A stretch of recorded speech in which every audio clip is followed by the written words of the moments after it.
Ciao a tutti carissimi amici del Go e ben ritrovati in questo nuovo video dei Go Styles.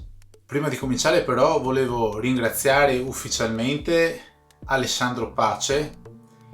Per chi non lo conoscesse, Alessandro Pace è uno dei giocatori più forti che abbiamo in Italia, se non il più forte attualmente. Alessandro, casomai mi correggerei se sto sbagliando, il quale ha voluto onorarmi con un bellissimo video sul suo canale Twitch e YouTube, nel quale fa un commento e una reaction qui del mio canale e anche di una mia partita. Nel commento della partita ha dato dei consigli veramente illuminanti, nonostante quella fosse una partita ancora forse un po' primordiale in termini di carriera agoistica del sottoscritto. È comunque stato molto interessante vedere il suo commento e assaporare così i consigli di un giocatore che appunto è un quarto dan e ne sa veramente tanto. Alessandro appunto ha anche lui un canale YouTube dove tratta naturalmente temi inerenti al Go e in virtù della sua maestria e della sua preparazione dà dei consigli molto tecnici e molto importanti. Consiglio quindi a tutti quanti di fare una visita anche al suo canale per cercare di trarre ispirazione dai suoi insegnamenti.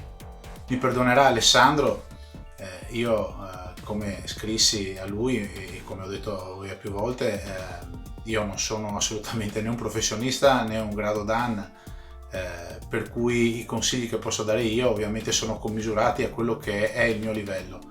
Diciamo che il mio target e il mio sogno è quello di abbracciare quanta più gente possibile e provare a entusiasmare le persone con il gioco del Go, perché come Alessandro stesso osservava, purtroppo oggi in Italia non siamo in tantissimi.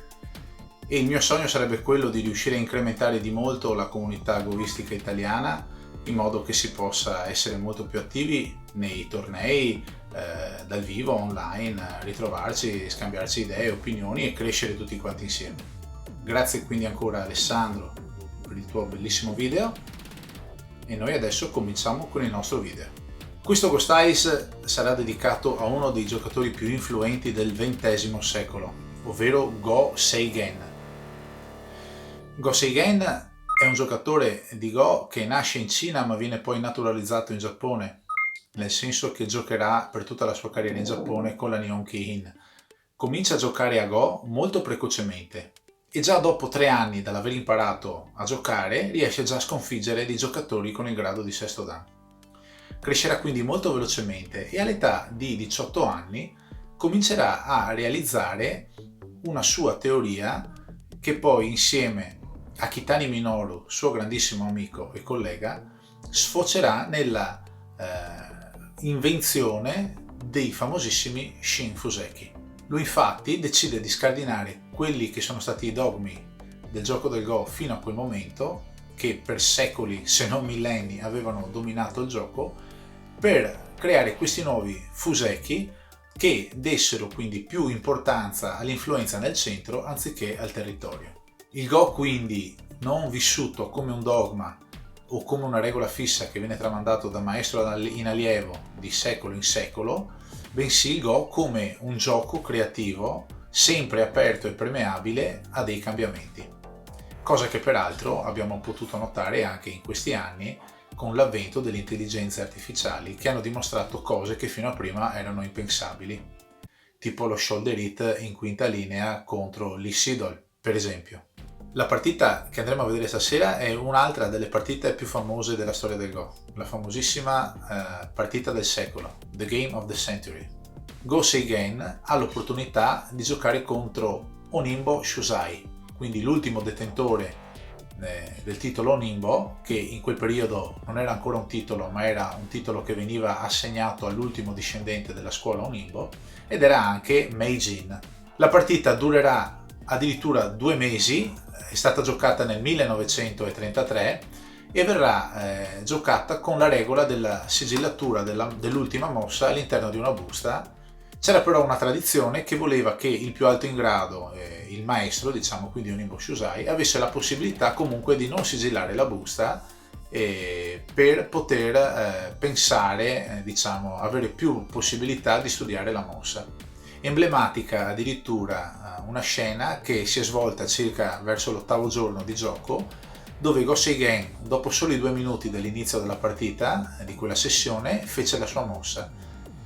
E Onimbo Shusai pensò per più di 3 ore per poi decretare la fine della giornata e andare a studiare la risposta con tutta la sua cricca di allievi per cercare la mossa migliore. Tant'è che la mossa 160, che è una mossa che fece Shusai ed è denominata la mossa divina, vista la sua perfezione, si dice addirittura che nemmeno l'avesse trovata lui, ma l'avesse trovata una dei suoi studenti più avanzati. Fatto sta che la partita finì con la sconfitta di Go Seigen per soli 2 punti, però questa partita rimane lo spartiacque tra il modo antico e il modo moderno di giocare a Go. Tant'è che da quel periodo lì fino ai giorni nostri, togliamo l'esperienza di AlphaGo, gli Shinfuseki sono stati adottati un po' da tutti i giocatori professionisti moderni per sviluppare le loro partite. Basta parlare quindi e andiamo a vedere la partita di Go Seigen con Onimbo Shusai, The Game of the Century.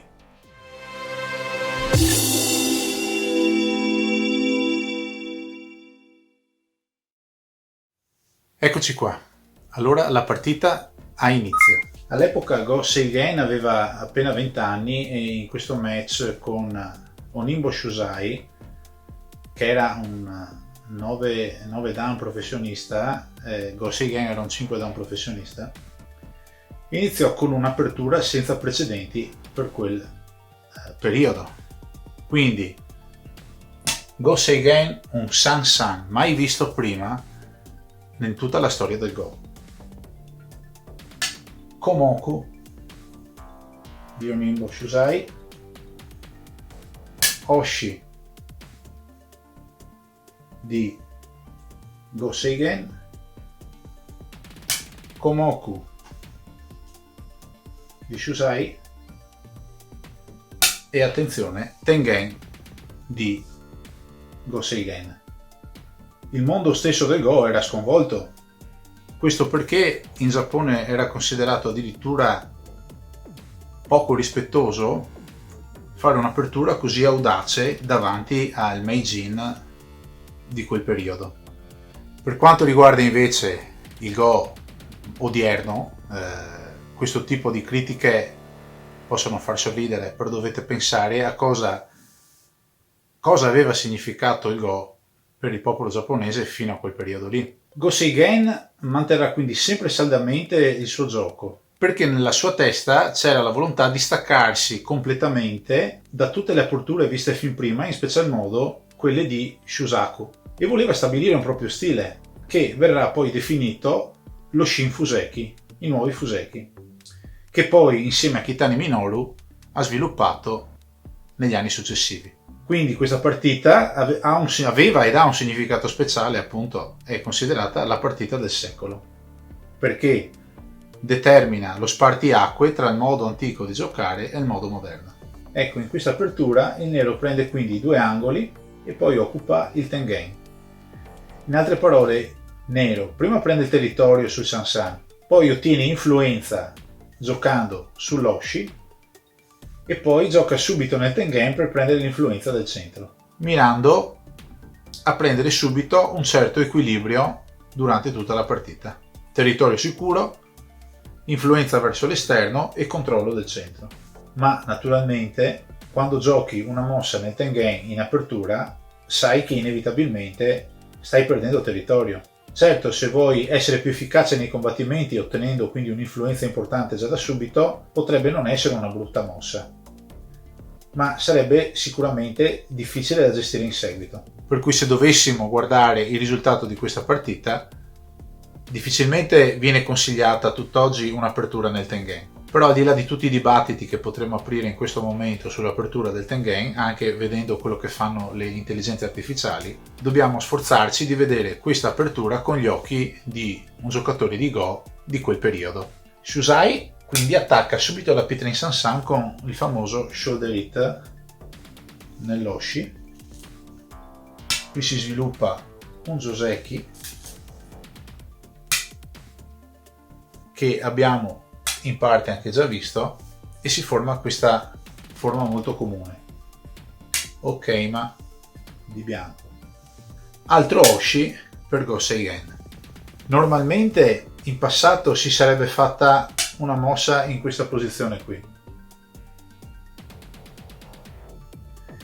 Era, diciamo, opinione comune. Però in ottica sempre di Shin Fuseki, Go Seigen decide di aprire in questa posizione. Infatti questa mossa qui è una mossa anche questa molto orientata all'influenza e anche orientata al volerla fare lavorare bene insieme alla pietra nel Tengen, che ormai, appunto, essendo giocata, deve cominciare già a rendere l'investimento sin dal Fuseki. Ecco che questa pietra in questa posizione qui idealmente si avvicina molto di più alla pietra nel Tengen, lascia certo uno spazio molto più ampio qui, quindi virtualmente invadibile, però proietta queste due pietre qui verso l'influenza, verso il centro. Ecco quindi che bianco risponde in questa posizione, impedendo quindi a nero di fare un Kakari eventualmente in futuro in questa posizione qui, e quindi minacciando l'angolo e creando ulteriormente diciamo della sicurezza qui per questo grande moio che è andato a creare. Ecco la famosa regola della mossa che ha più significati. Questa mossa mira proprio a quello. Go Seigen procede in quest'altro Oshi.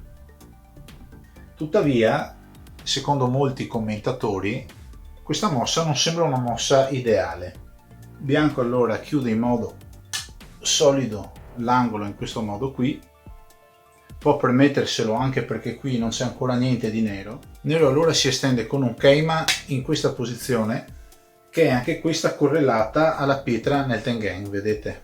Comincia già a creare un'influenza importante. Agli occhi di un giocatore di Go moderno, con buona probabilità, questo tipo di situazione comincia già a creare una certa sensazione. In quel periodo invece, essendo appunto la prima volta che si vedeva un comportamento del genere, è bello pensare anche a cosa potrebbe essere passato per la testa di Onimbo Shosai nel vedere questo giocatore molto forte che comunque non stava investendo assolutamente nulla sul controllo del territorio, cosa che lui invece aveva già cominciato a fare qui e qui. Quindi bianco gioca la sua 16ª mossa in questa posizione, proteggendosi quindi inevitabilmente dall'invasione di nero.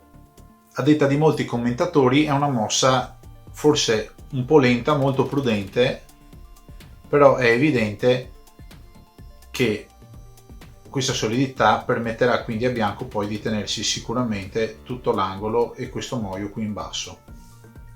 Tsuke di nero, Nobi di bianco. Ecco che nero fa un Nobi da questa parte. Ecco quindi che, visto che bianco ha giocato questa mossa solida qui, nero approfitta per crearsi thickness in questa posizione appunto con queste due mosse. Bianco invece, a sua volta anche lui conviene che sia il caso di investire nella thickness, nell'influenza, nello spessore, però vedete sempre pensando a una solidità del suo gruppo per proteggere l'angolo, mentre la solidità di nero è tutta rivolta all'esterno, perché qui di fatto non sta facendo nessun territorio se non un moio in questa posizione qui, che comunque è ancora attaccabile da bianco. Per esempio, se bianco giocasse in questa posizione qui, si potrebbe sviluppare un Joseki, bianco con buona probabilità potrebbe vincere e minaccerebbe, vedete, il territorio di nero. Un Oba, quindi un punto molto grande in questa fase della partita, che bianco va subito a prendersi, è questo qui, perché abbiamo questa influenza di bianco che supporta questa pietra va un po' a lenire l'effetto di questa e come vedete si estende e si ottiene del moio in questa posizione. In questa partita sperimentale quindi poi nero fa un'ulteriore mossa che veniva utilizzata moltissimo nella prima era degli Shin Fuseki, quindi un Oshi, un Tengen e una pietra che fa da ponte per andare a connetterle entrambe, sicuramente orientata all'influenza. Resta però una mossa lenta perché favorisce la solidità a discapito dell'estensione. Il nero quindi rimane sempre un po' indietro nell'apertura. Ecco che, come si diceva prima, bianco ha l'opportunità di invadere in questa posizione e quindi getta le basi per un'importante invasione di nero in questa posizione, che è anche di fatto l'unico territorio quasi sicuro che nero avrebbe potuto pensare di prendersi. Un punto molto importante in questa fase è questo punto qui, perché se bianco riuscisse a fare successivamente un'estensione qui, comincerebbe a creare una base importante per poter ancorarsi qui poi al lato. Ma nero decide con questo schema di infischiarsene sempre del territorio per dare influenza, quindi per premiare il controllo del centro. Ecco quindi che, come si è detto, bianco non perde l'occasione per andare ad estendersi in questa posizione con questo hiraki. Nero minaccia l'ingresso e aggiunge comunque con questa mossa in diagonale ulteriore forza al suo gruppo, e anche qui bianco, giocando nel Sansan, porta a termine la sua invasione virtualmente. Questa è considerata una mossa agile perché riesce a lavorare bene con le due mosse precedenti e lascia sempre la possibilità in un futuro a bianco, giocando in questa posizione qui, di connettere tutto il gruppo da questa parte con il gruppo da questa parte qui. Quindi qui sotto bianco sarebbe il padrone assoluto di tutto il lato in basso. Nero risponde con questo Nobi. Perché gioca qui nero? Perché se anche avesse deciso di cominciare a dividere bianco in questa posizione, bianco avrebbe potuto sempre rimanere connesso alle sue pietre. Tanto vale per nero a questo punto, visto che ha lavorato tanto per l'influenza, investire sul moio in questa parte del Goban. Quindi gioca lì. Bianco allora connette, fa una mossa solida e ormai bianco ha invaso l'unico territorio che si era profilato per nero in questa posizione bassa. E a questo punto della partita una stima ci può dire che totalizzerà all'incirca una decina di punti. Bianco con questa invasione ha ottenuto un grandissimo obiettivo e di fatto tutta l'operazione messa in pratica da bianco qui è stata un modo di sfruttare questa mossa lenta di nero. La vera chiusura di questo Joseki avviene adesso con questa mossa di nero, che è l'unica mossa che adesso ha un po' di senso, perché comincia a venire verso il centro, a sottendere un territorio qui e a minacciare queste due pietre di bianco. Ed ecco che bianco con un Nikken Tobi viene in questa posizione, che se non fosse stato preso da bianco sarebbe potuto essere preso pericolosamente da nero in un secondo momento, mettendo in seria difficoltà quelle due pietre. Ecco che nero allora, per mettere pressione sul bianco e sfruttare ancora la sua pietra nel Tengen, crea un Kap, un Boshi in questa posizione qui. Un altro punto interessante dove il nero avrebbe potuto giocare sarebbe stato sicuramente in questa posizione qui, in modo da creare una minaccia per l'ingresso nell'angolo e anche una pietra che, supportata da queste due pietre qui, lavorando con queste avrebbe creato un moio in questa posizione. Certo che così facendo bianco, unendosi in questa posizione, avrebbe creato un moio importantissimo di qua e nero non poteva assolutamente permettere questo. Ecco quindi che bianco si rinforza e si estende in questa posizione. È evidente che ormai l'unico punto grande del Goban dove vale la pena veramente di giocare, quindi il famoso Oba Tedo Mari, è situato in questa posizione del Goban. Nero risponde qui, bianco continua a scendere, cross cut di nero ed ecco l'Atari di bianco. Se bianco infatti invece di fare questa mossa fosse sceso direttamente qui, nero qui sarebbe stato abbastanza a posto e sarebbe potuto andare lui direttamente a giocare in questa posizione, quindi a prendersi il punto grande. Ne scaturisce quindi questa forma, questo piccolo combattimento Quindi dopo questa mossa di bianco, nero se ne va a catturare la prima pietra della partita a tagli di bianco. Nero chiude questo co subito, bianco estende in questa posizione creando una divisione di nero che nero appunto non può assolutamente ignorare, per cui deve fuggirsene e lo fa con questo ok ma, e bianco decide di fare questa mossa, quindi questo attacco di divisione, lasciando perdere questi due tagli che permetterebbero sicuramente a nero di creare un po' di malanni per una tattica che si svilupperà di qui a breve. Quindi che taglio proteggerà bianco?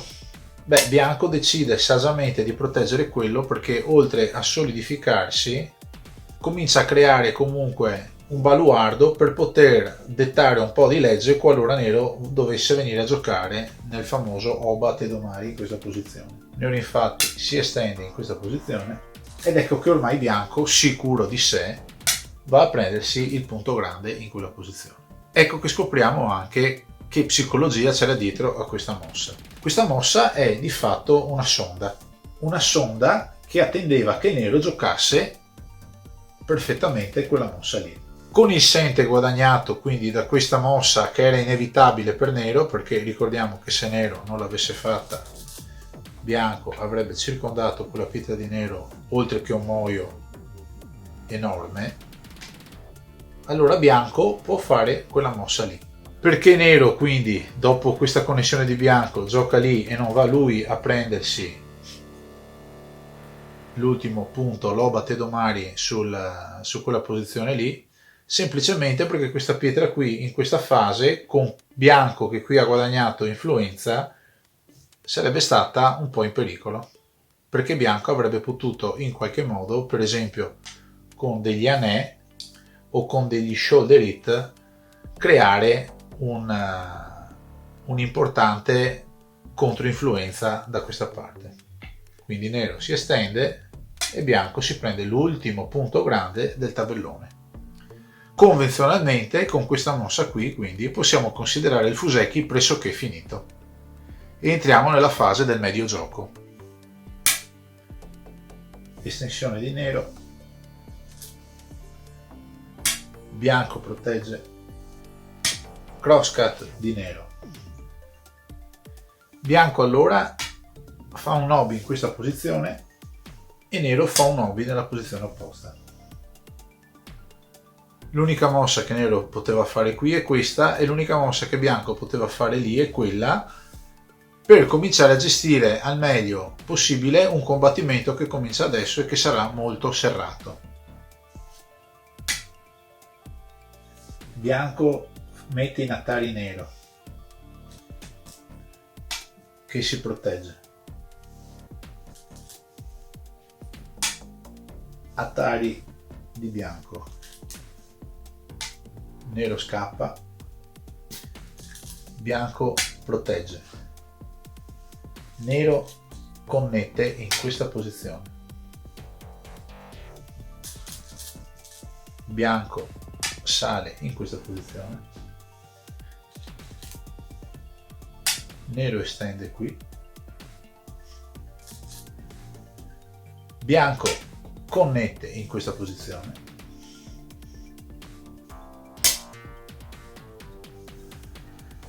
e così facendo nero invade l'angolo per poter vivere con questo gruppo, che può essere un meritato compenso per far fronte alla connessione di bianco che ormai ha fatto con quest'ultima mossa qui. Bianco salva queste tre pietre giocando in questa posizione, perché dopo questa pietra di nero, se bianco non avesse giocato qui, nero avrebbe potuto mettere in difficoltà quelle pietre lì catturandole. Nero minaccia quelle tre pietre di bianco, creando anche questa Toraguchi, questa bocca della tigre in questa posizione, quindi vedete cercando di rendere sempre più forte il suo moio qui nel centro, e costringendo bianco a rispondere in questa posizione. Nero difende qui, ma attenzione, perché nero decide di difendersi lì? Proviamo a vedere una piccola variante. Se nero avesse deciso di farsi prendere dalla gola e giocare un taglio in quella posizione, quindi poi bianco, nero,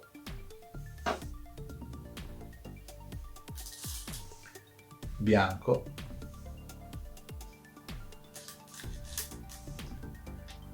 nero, bianco, nero,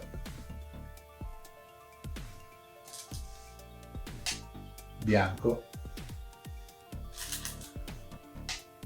nero, bianco. Questa variante di 10 mosse che vi ho fatto vedere porta alla cattura da parte di bianco di questo gruppo. Questo vuol dire che quando Go Seigen ha deciso di giocare dove poi ha giocato realmente, era riuscito a vedere avanti di 10 mosse. Ecco allora, quindi dicevamo che nero gioca lì,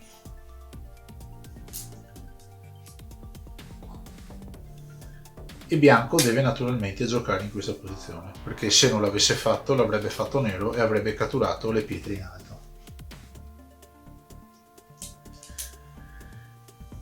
Nero si estende qui, bianco taglia, nero chiude,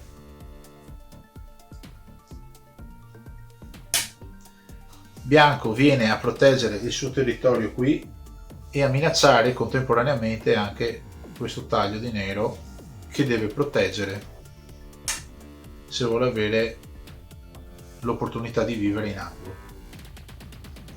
Questa, diciamo, prima grande battaglia, ne vedremo altre durante questa famosissima partita, è grosso modo conclusa. Ed entrambi i giocatori non hanno di che lamentarsi, perché nessuno ha subito grosse perdite.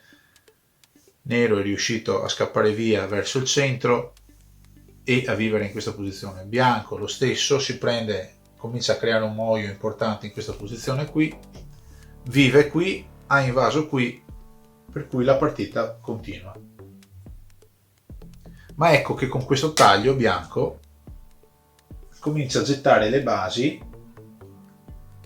per la seconda grande battaglia della partita. Nero si protegge ed ecco che bianco manifesta la volontà di voler far lavorare quella pietra lì, quindi quella pietra non era assolutamente una pietra giocata esclusivamente per creare del fastidio sulla debolezza che aveva in questo punto, ma con questa seconda pietra dimostra di volerle far lavorare e di voler cominciare a combattere nuovamente. Si nota infatti questo gruppo di nero che comincia a essere circondato e l'unico varco obiettivamente ancora disponibile è questo qui. Ecco quindi che nero lo sfrutta appieno andando in questa posizione. Anche qui, se nero avesse deciso di risolvere questa situazione mettendo per esempio in Atari questa pietra, avrebbe permesso a bianco di giocare qui e vedete, tutto il grande moio di nero in questa posizione qui sarebbe stato minato perché queste due pietre minacciano l'ingresso in questa posizione.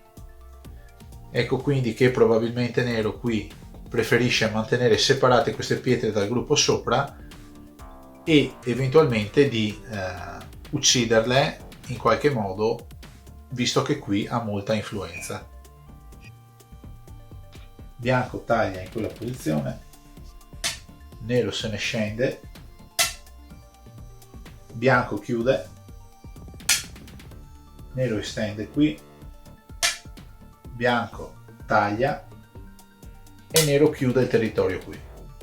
Catturando questa pietra qui, che era l'unica pietra che, se collegata, vedete, al gruppo in alto, avrebbe potuto generare una distruzione del territorio di bianco, notiamo che di fatto bianco si è di fatto accaparrato tutto il territorio in basso del Goban, che cominciano a essere un bel po' di punti. Di contro nero invece con questa mossa va a stabilizzare ulteriormente il suo moio in questa posizione.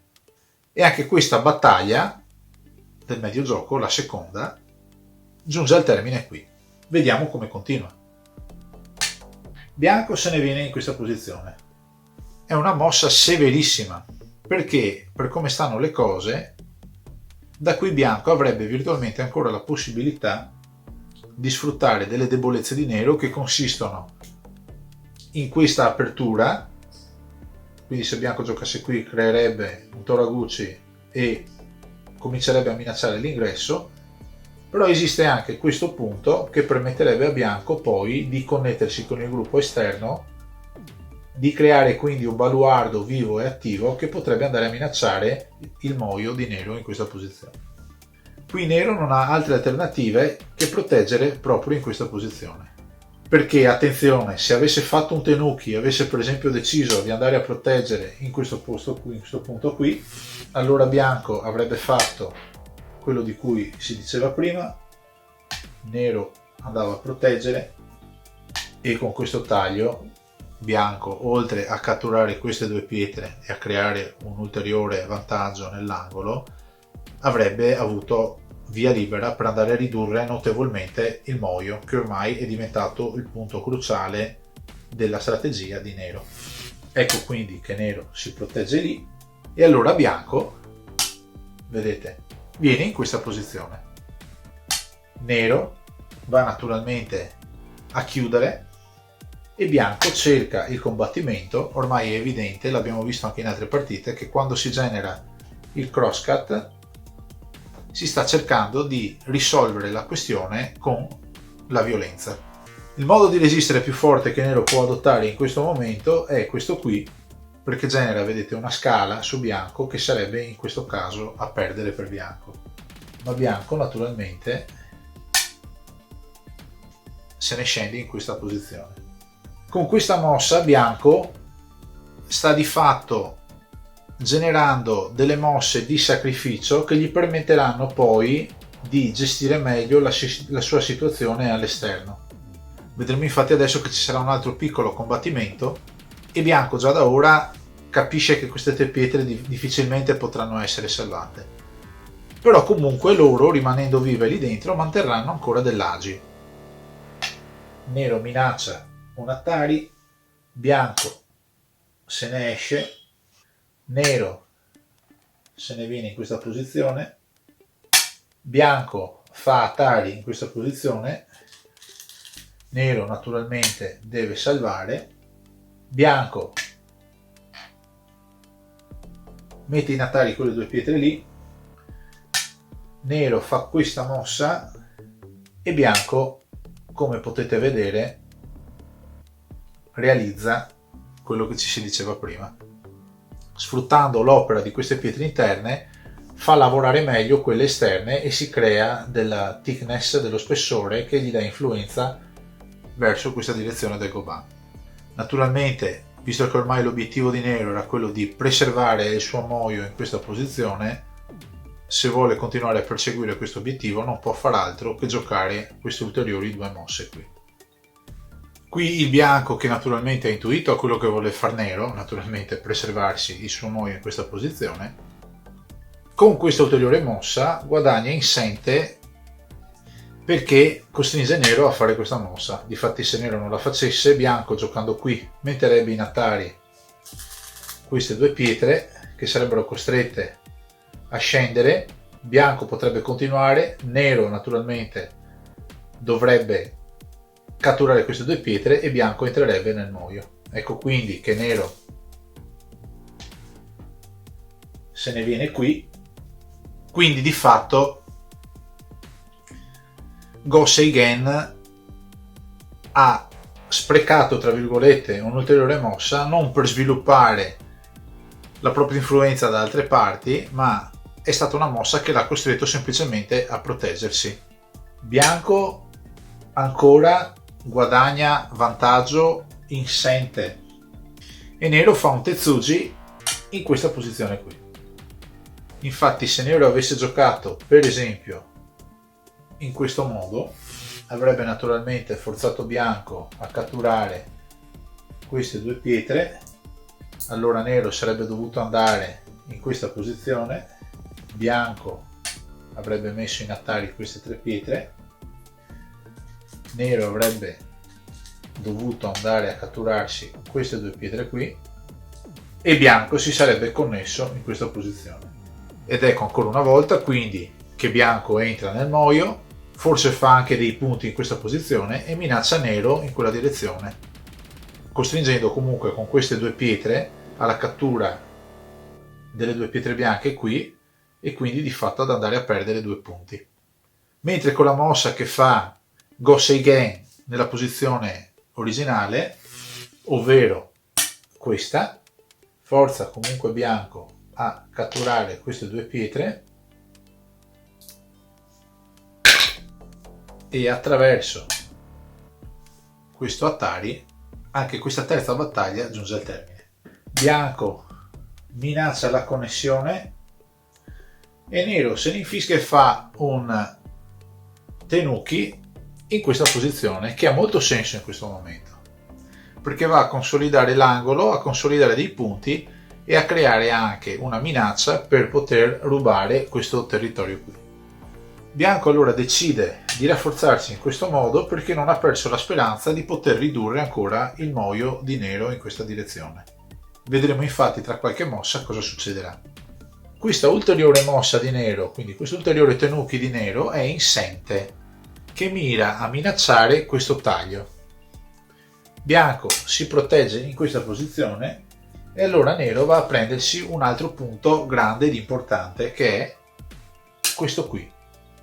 Quindi un Boshi su bianco e il delineamento di un moio abbastanza importante in questa posizione. Nero così facendo sta anche cominciando a buttare le basi per un eventuale attacco successivo a bianco in questa posizione. Bianco consolidando con questa mossa il proprio gruppo ed inibendo l'eventuale entrata di nero dentro, si assicura in modo praticamente assoluto tutto quanto il territorio qui basso, che a questo punto frutta una trentina di punti. Tuttavia questa è una mossa Gotè che nero a questo punto sfrutta. Come la sfrutta? Entrando in questa posizione. Ma bianco, che non aspettava altro, decide di invadere nero in questa posizione. Ricordate prima che dicevamo che bianco non aveva perso la speranza di invadere e ha preferito giocare questa mossa per connettersi? Ecco che adesso fa lavorare queste tre pietre con quell'invasione lì. Nero che naturalmente deve difendersi e a questo punto bianco può chiudere. Piccolo combattimento, bianco protegge, nero scende, Atari, protezione di nero, bianco chiude. Dopo il sente quindi che nero guadagna con questa mossa qui e con la scaramuccia che ne consegue, ecco che nero se ne viene con un'invasione importantissima in questa posizione qui, che come vedremo sarà un combattimento, il quarto grosso di tutta quanta la partita, che non resterà circoscritto all'angolo in alto a sinistra, ma si estenderà poi anche su tutto il Goban. Vedremo come. Bianco estende rafforzando quella singola pietra, nero se ne viene qui, bianco in questa posizione, nero divide, il Kentobi di bianco, Nobi di nero, forma perfetta di bianco in questa posizione, nero entra, Bianco naturalmente protegge in questa posizione, Atari di nero, estensione di bianco, nero chiude qui, Nobi di bianco. Con tutta questa sequenza che abbiamo visto adesso, ognuno dei due giocatori ha invaso l'area del proprio avversario. Hanno quindi formato uno scambio che comunque tuttavia è rimasto uniforme. Quindi il risultato in questo momento non è ancora chiaro se sia vantaggioso per l'uno o per l'altro. La mossa più grande in questo momento che correttamente Go Seigen vede e fa è questo taglio in questa posizione. Onimbo Shusai si difende e Go Seigen protegge in questo modo, tagliando fuori quelle tre pietre. Questa è stata una mossa in Goté, quindi bianco con il sente guadagnato fa un'altra mossa importante, mette in Atari quella pietra, che naturalmente costringe nero a catturare queste due pietre qui, ed ecco che viene permesso quindi a bianco di entrare nel moio di nero, che come notate è molto più ridotto. Certo nero è riuscito tuttavia a recuperare qualcosa qui, però il progetto originale di nero, di Go Seigen, di mantenere tutto suo questo territorio come se fosse un Takemiya Masaki ante litteram, diciamo, è andato sfumando per via di questa mossa che Onimbo Shusai ha deciso di fare, ricordate ancora un po' di mosse fa, per mantenere la connessione e cercare di avere un supporto per minacciare l'ingresso, cosa che appunto riesce in questo momento. Con questa mossa qui Onimbo Shusai sapeva che prima o poi avrebbe potuto costruire qualcosa. I frutti li sta raccogliendo adesso. Qui nero non ha naturalmente scelta e anche qui, con un'ottima capacità di lettura, il più grande punto nel Goban in questa fase della partita lo prende appunto Shusai in questo punto, perché va ormai a distruggere questo moio che nero tentava di costruirsi e va anzi a ingrandire il suo potenziale moio in questa posizione qui. Go Seigen viene qui, Shusai qui, Go Seigen, Shusai, chiusura di nero. Un altro punto grande che per l'appunto sfrutta bianco è questo qui. Bianco infatti non corre nessun rischio nel fare quella mossa lì, che certo è in Goté, però si estende il più possibile cercando di racimolare quanto più territorio possa in questa posizione. Nero scende, bianco blocca e nero si protegge naturalmente in questo punto qui. Secondo molti commentatori, quindi tutta la sequenza che nero ha fatto qui, compresa la difesa di questo taglio, mira a far vivere questo gruppo al fine di accaparrare pochissimi punti in realtà e rubarli a bianco. Questo però lascia questa debolezza, questo taglio che potrebbe essere sfruttata da bianco per creare ancora dell'ulteriore territorio, per esempio in questa posizione qui, perché se bianco tagliasse nero poi sarebbe costretto a correre ai ripari con questo gruppo che dovrebbe connettersi a qualche altro gruppo più forte e permetterebbe a bianco quindi minacciandolo di chiudersi in questa posizione qui. Fatto sta che bianco estende in questa posizione, quindi fortifica la pietra, minaccia un combattimento e per quanto poco estende ulteriormente il suo moio. 3 significati con una mossa. Nero, ed ecco che bianco sfrutta per l'appunto il taglio. Nero deve chiudersi lì per preservare territorio e possibilità di fare gli occhi, ed ecco, come si diceva poco fa, visto che ormai bianco ha diviso queste pietre di nero, con questo Keima bianco comincia a gettare le basi per un attacco, una minaccia di attacco a questo gruppo qui. Nero decide di proteggersi in questo modo, bianco connette qui e ormai che nero è connesso sfrutta l'occasione per minacciare un ingresso da quella parte. E questa sequenza a me piace molto perché sembra quasi che nero stia dicendo a bianco: guarda che ti entro dentro e ti rubo quello spazio. Però bianco, invece di proteggersi, dice: attenzione che se non stai attento vengo dentro io nel tuo spazio. Quindi un modo di proteggersi controattaccando. Nero si estende in questa posizione, così facendo si lascia una porta aperta per poter attaccare bianco eventualmente in questa posizione qui, isolando queste due pietre. Bianco decide di fare questa mossa insente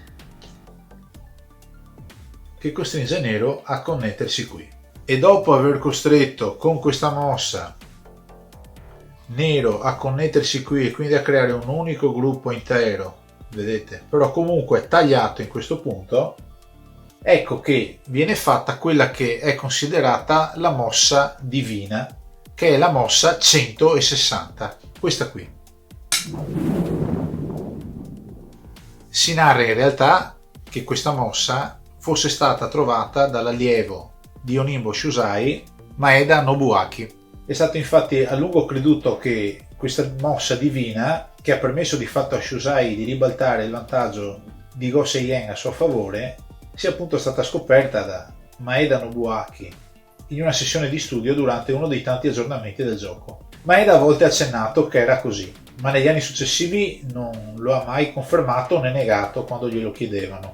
Come si può immaginare, si può presumere che se anche Maeda fosse stato il vero autore della mossa avrebbe rifiutato di confermarla per onorare la lunga tradizione professionale giapponese di rispetto per il proprio insegnante, preservando così la reputazione dello stesso Shusai. Naturalmente a mossa divina deve rispondere una difesa ben ponderata e altrettanto divina.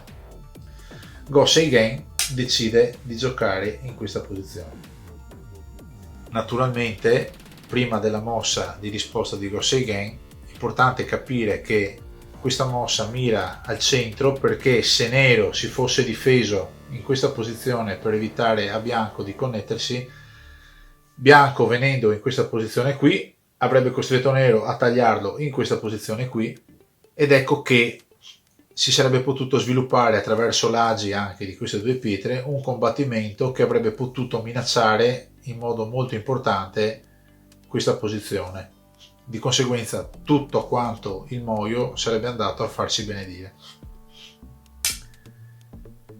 Ecco allora che Go Seigen risponde, e lui stesso dice che per anni ha sempre cercato di capire se questa mossa fosse stata in realtà la mossa migliore da fare in quel momento.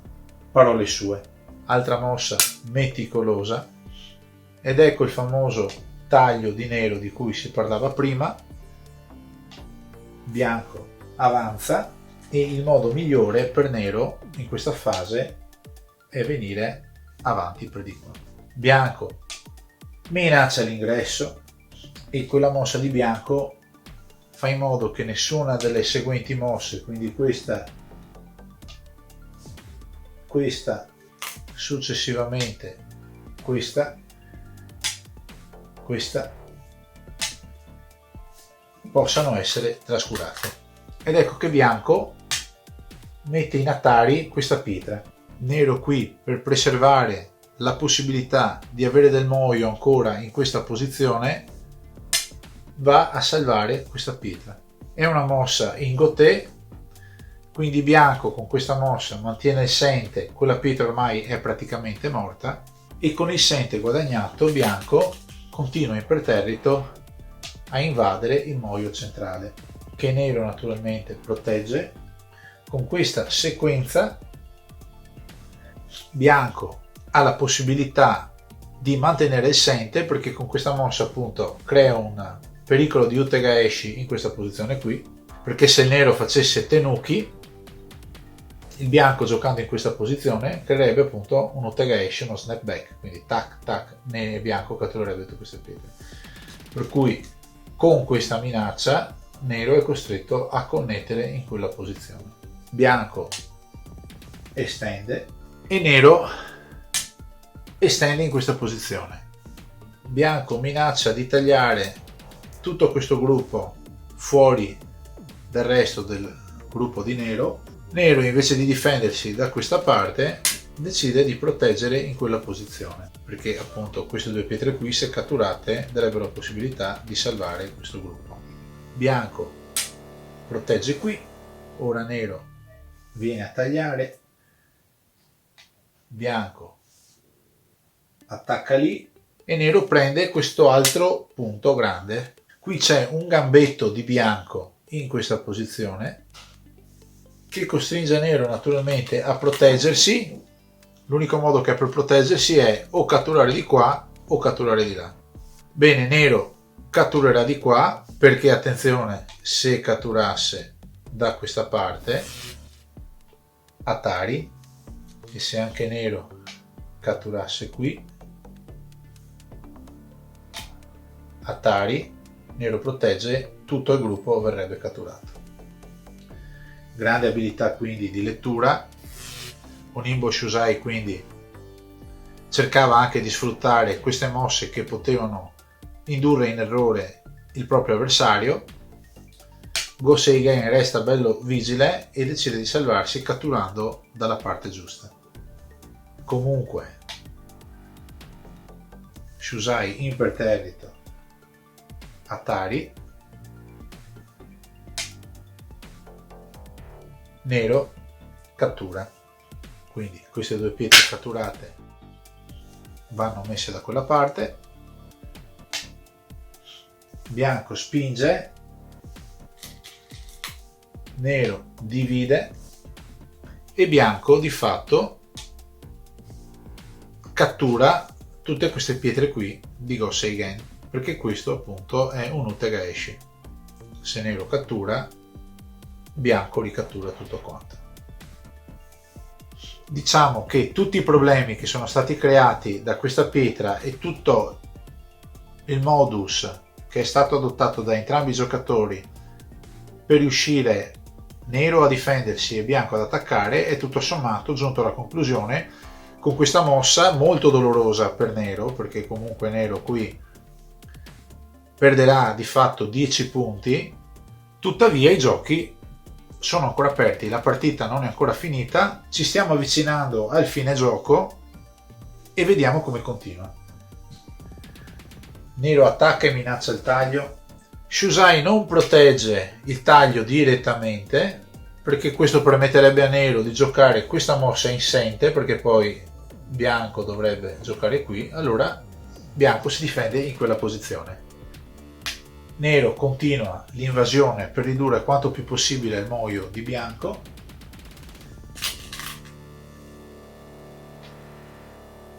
Bianco si protegge così,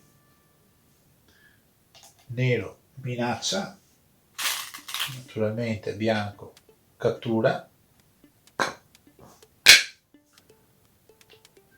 Atari protetto da bianco. Non è necessario quindi per bianco, che appunto gioca qui, venire in questa posizione per cominciare un Ko, non è necessario, per cui appunto bianco si protegge e nero si chiude. Bianco viene qui, taglio di nero, bianco chiude, nero avanza in questa posizione, bianco chiude, nero protegge, bianco difende, nero taglia, bianco cattura,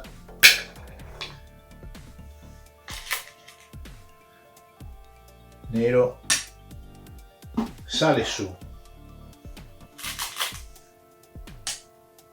Atari,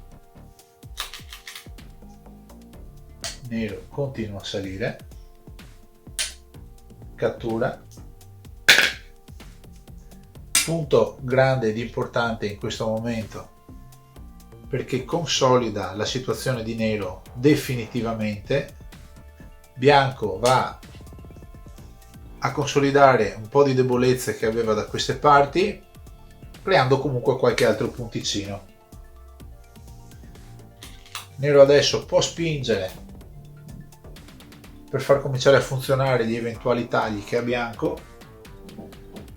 Bianco se ne viene qui, Atari di nero, Atari di bianco, minaccia bianco è costretto a chiudere,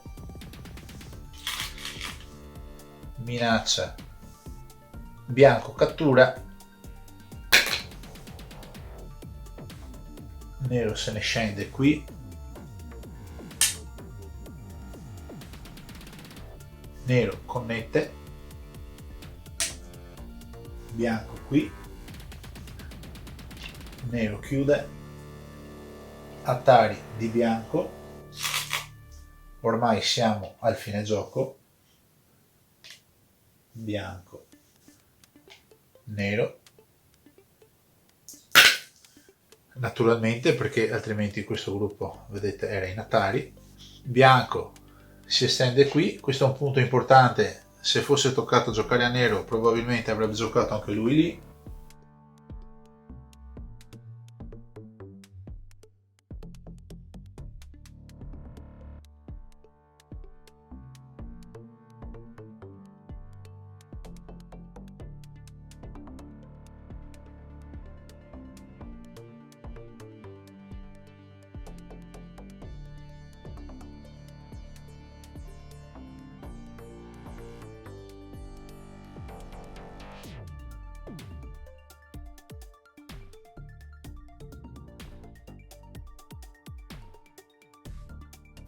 Dame Zumari,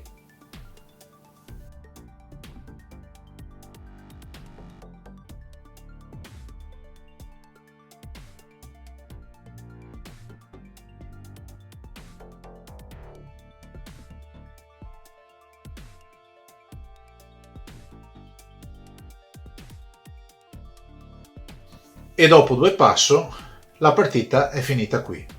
Come Go Seigen stesso ha detto, questa partita è stata giocata nella fase iniziale dello Shinfuseki, nel momento in cui io stavo cambiando di fatto il mio stile. Dopo molti anni riguardando questa partita, io stesso, e qui sta parlando Go Seigen, ritengo che molte mosse che Bianco ha fatto per contrastare questa nuova strategia non sono necessariamente le migliori. Dalla metà della partita sono state combattute in totale 5 battaglie e il risultato della partita non è stato chiaro fino a quando io non ho cominciato ad invadere in questa posizione. Poi c'è stata la famosissima mossa divina, che è questa qui, che ha spinto il gioco in una nuova direzione. E qui riprendo la parola io, Diego, ok, e dico che questa partita che Go Seigen di fatto ha perso di 2 punti, non c'era il Komi, però stiamo parlando di due giocatori che avevano da una parte un Imbo Shusai 9 dan professionista e dall'altra Go Seigen che era un quinto dan professionista. Per cui, considerando che un quinto dan professionista abbia perso di soli 2 punti semplicemente adottando una strategia che fino a quel momento era impensabile adottare e mettendo comunque in seria difficoltà un giocatore come Nimbo Shusai, resta di fatto una tra le più memorabili, tant'è che è chiamata la partita del secolo. Bene, questo è tutto. Grazie per l'attenzione, spero che il commento sia stato di vostro gradimento e spero che possa esservi utile per la vostra ricerca nel mondo del Go. Vi ricordo di seguirmi anche nel canale ufficiale del Venexiano Channel su Telegram, dove potrete avere aggiornamenti in anteprima su tutte le mie attività e anche ogni tanto del materiale aggiuntivo che va ad integrare quello che faccio nei video. Grazie ancora e ci vediamo la prossima volta. Ciao a tutti!